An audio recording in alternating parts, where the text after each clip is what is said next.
Nightly Musers, followers of the pod, faithful few and hopeful many, this is Anchor by Spotify. If you haven't heard about it, it's the easiest way to make a podcast. It's the very platform that allows me to give you what I give you on the nightly. So let me explain. Anchor has tools that allow you to record and edit your podcast right from your phone or computer. And it gives you the ability to distribute your podcast on listening platforms like Spotify, Apple Podcasts, and so much more. It's everything you need to make a podcast in one place. And best of all, Anchor is totally FREE free. So here's where you come in. Download the Anchor app or go to anchor.fm to get started. That is ANCHOR.fm to get started. Thank you very much. Peace.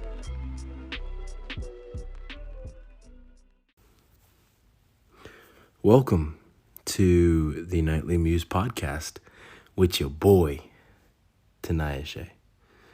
Tinayeshe. I'm trying to get better at pronouncing my name the way that it's like intended to be pronounced in, Zimbabwean Shona intonation. It's hard because I'm American and I get used to saying Tinayeshe, but it's Tinayeshe. And you can say it faster, I guess, but it's kind of hard to say it faster and not default to a more neutral voice. But I say it like Tinayeshe, and you probably can't tell the difference. I'm here to talk about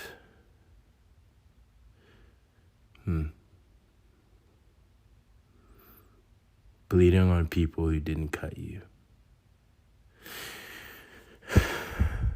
I'm not really sure how to tell this story because, and this one might be a two-parter, who knows, but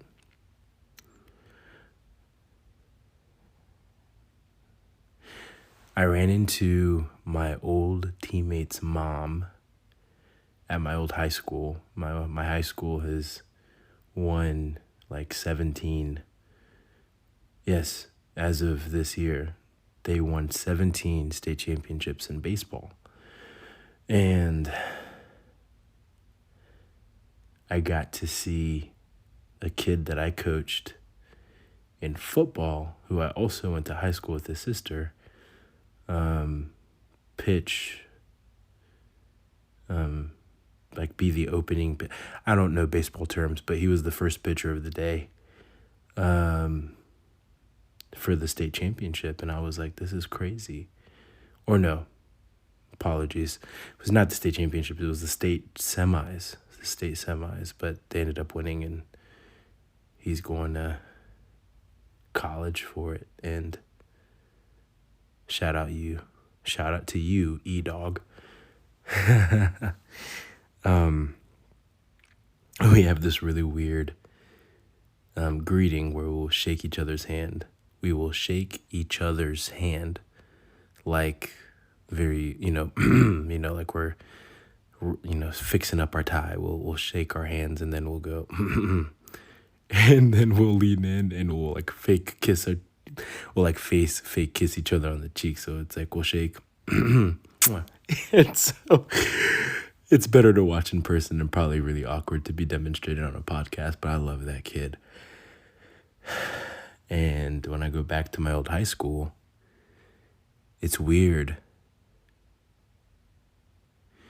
You coach a kid and you don't know what their life is going to be. He was a quarterback and then ended up being a, college recruited, committed pitcher. But one of the best things about coaching in middle school is that you get to be a part of their career where they can play a sport just for the fun of it and just for the joy of being a kid and being an athlete with no idea where your body is going to take you, how you're going to grow and change, or who you'll become, without the stresses of recruitment, without the stresses of all of the mess that and anxiety that high school sports can bring. I got to be a part of that. And when you get it right, it's a lot of fun. But anyway, I was at this game and went up to the press box and I met one of my former teammates' moms, who's the wife of the head coach, and she was a hoot. And anyway, I didn't remember her, she didn't recognize me, and then all of a sudden I made the connection and I played football with your son, and you know, it's a little bit of a reunion or whatever, and she looks at me, really like studies my face, and she goes, "You're so beautiful." She goes, "You're so beautiful." And, you know, I play it off. "Oh, I'm blushing. I'm black, so you can't see me blush." But, you know, that's the joke. And I mean, outside of my mom calling me handsome, I don't think anybody's ever called me beautiful before. Coach Rob, my old football coach and track coach, and Uncle Rob, he would, when you do something good, he would exclaim, "You're beautiful, you're beautiful." That was always his thing. "You're beautiful, Tino. You're beautiful." And it was great, and it was awesome, and we'd always like mock him in an endearing way. "You're beautiful." And he had a lot of good sayings. But in that moment, I was like, yeah, nobody's ever really called me that. And I thought about it, and I was like, man, when was the last time, like, I don't know. I'm trying to piece together my thoughts right now, but I was a pretty insecure person for a lot of my life. And if you didn't know me,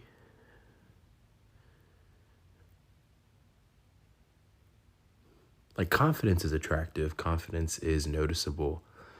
And I was kind, but I was never very confident. And I think people could tell that I wasn't.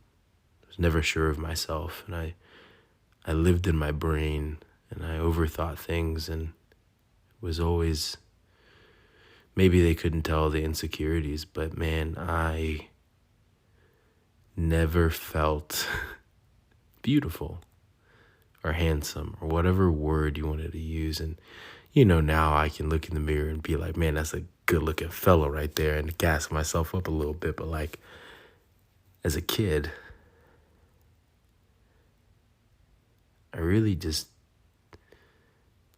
I touched on it. I got bullied for 3 years at a school, and that messes with you. And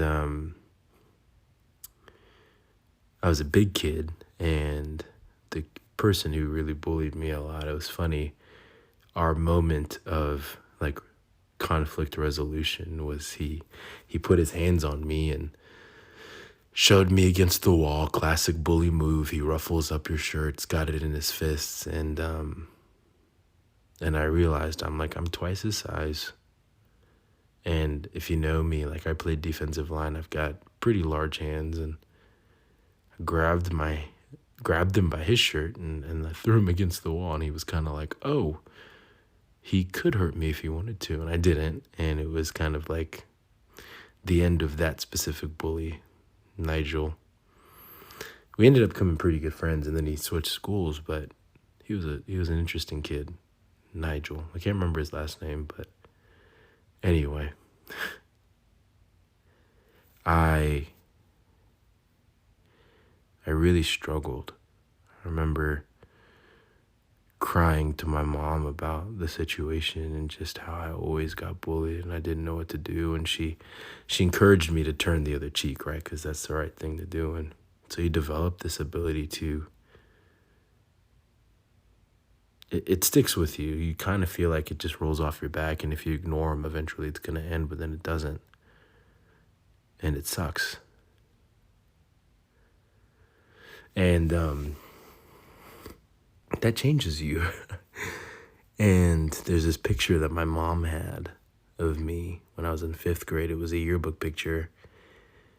And 8th grade, teenage, senior, adult Kennedy would go back and look at that picture, and I hated myself. I'm sure as a 5th grader, I probably wasn't as insecure as I was later, but I remember getting frustrated with my mom because I'm like, Mom, why do you keep this picture? And it's not even cute. I've got way cuter pictures. And my mom's like, well, son, like all of your pictures are cute to me. And anyway, what did I say this was about? Bleeding on people that didn't cut you. My only regret in life, which is a weird thing to say. I feel like some people have more than one. And some people have no regrets, whatever. You know, that's the thing people say. No regrets. That thing that was it like a movie or something where it's spelled wrong? Irony. My only regret, I was a senior in high school. Things weren't going well emotionally. I'm not quite vulnerable enough to go into every detail of the story, but the one part of my life, I felt like I was out of control. I didn't have an outlet to express my frustrations, and I was mad. I was just angry. Big size, here we go, get ready. I was angry, and the one thing I had control over was the yearbook. You know, there's a yearbook, it happens once a year. But when you're a senior, you know, you've got the picture with you in the tux and you in the cap and gown and the quote and all that stuff. I can't even remember what my quote was. It was probably like some MLK thing because, you know, black at a white school. Anyway,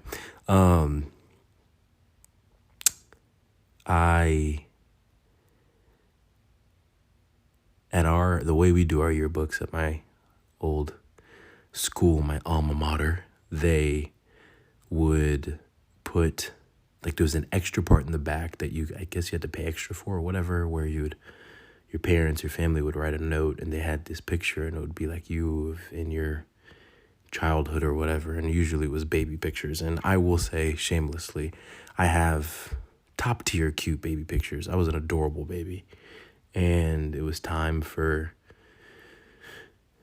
those pictures to be sent in. And so I called my mom, and I was like really excited. Mom, it's time. Send any picture. And specifically, baby picture. I remember I said, send in a baby picture. Yearbook time comes. Seniors get the yearbooks first. I go straight to that page. And she picked that picture that I looked at every day and hated. And I came home with rage in my heart, with a mission to let my mom know that she had one job and she fumbled the bag. And I lit into her. Absolutely lit into her. Mom, you had one job. What are you doing? Baby picture. What part of baby did you not understand? Why did you get this wrong?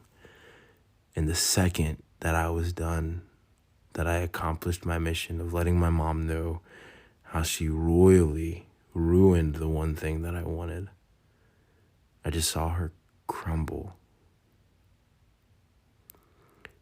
And I knew that I hurt my mom. And I knew that I wasn't even really mad at her. But she was the only person she was the only person in front of me. She was the closest target. And I lit into her because I didn't get my way. And I was angry. But it was anger from other things. Things that unfortunately I'm not willing to talk about right now, but I don't know. I guess today's episode, I resolved the situation by, I hadn't told her that I'd committed to UNC Charlotte.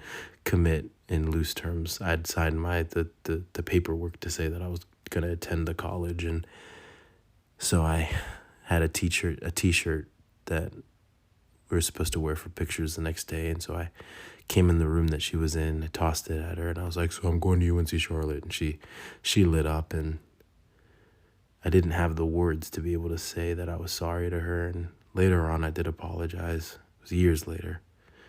I carried it for a long time. And I remember I just said, hey, I wasn't mad at you that day. And I'm sorry that I bled on you and you didn't cut me. And it was a sweet moment. But I'll never forget the look in her eyes and her looking at me and saying, son, you're my baby. And any picture from your childhood is a baby picture to me. And I'm sorry I got it wrong, but I think all of your pictures are cute. And she saw something in me that I didn't see in myself. And I specifically didn't see that in myself from back then. So 5th grade, 8 or 9 or 10-year-old, whatever age, Kennedy, Tinayeshe Kennedy Manika. I'm sorry I hated you so much. I'm sorry I hated you so much.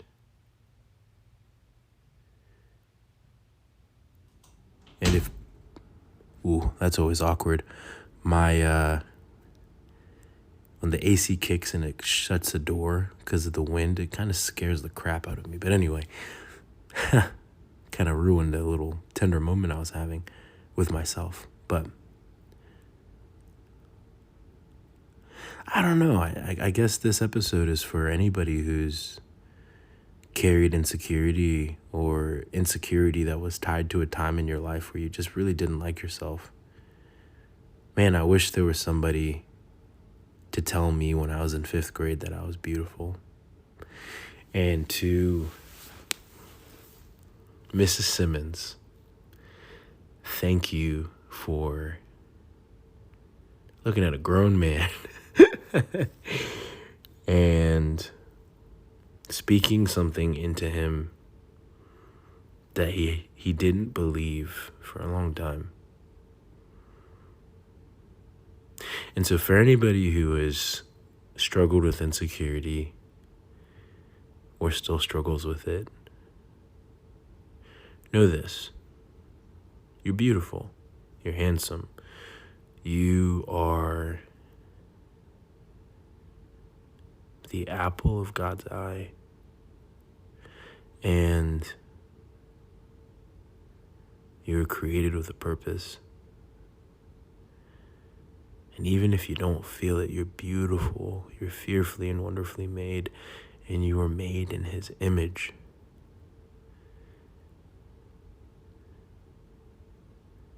And God ain't ugly. At least that's what I believe. And so, know that that's theologically true. At least I think it is. And man, when you see somebody and you think they're beautiful, tell them. And hopefully it won't be creepy. But you never know. You never know what somebody's going through. And I wasn't really going through anything in that regard. But it really struck a chord about me thinking or calling back times in my life where I felt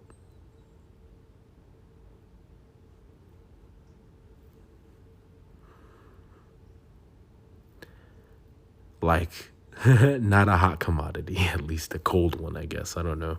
Undesirable. There we go. And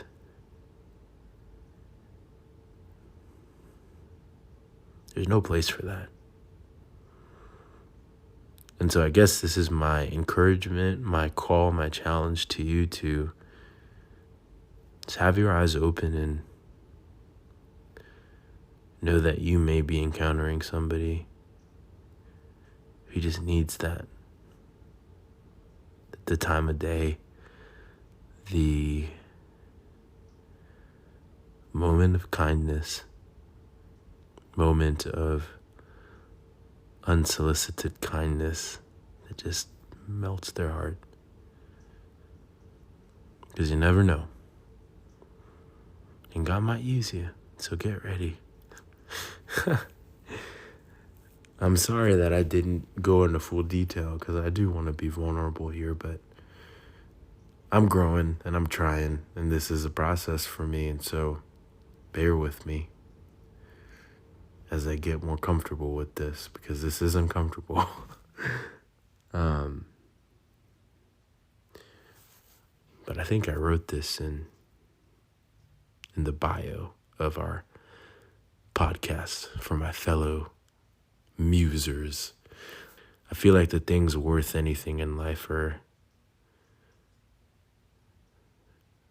they can evoke some fear in us, and sometimes that fear means you're headed in the right direction. So I'm going to keep taking steps. Don't bleed on people who didn't cut you. And if you do, just say you're sorry. Own it.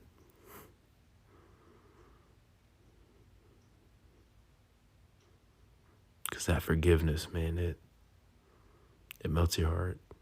It's humbling and it's scary, but it melts your heart. And like I just said, there's certain things that are just beautiful in this life that evoke some fear, but it produces a beauty that you'd never expect. So that's all I got. Have a good night. Talk to you soon. This is the Nightly Muse, hosted by yours truly, Big Ken, Tinayeshe, the guy, K. Dot. Nobody calls me. My roommate calls me that. Anyway, I'm being silly. Peace.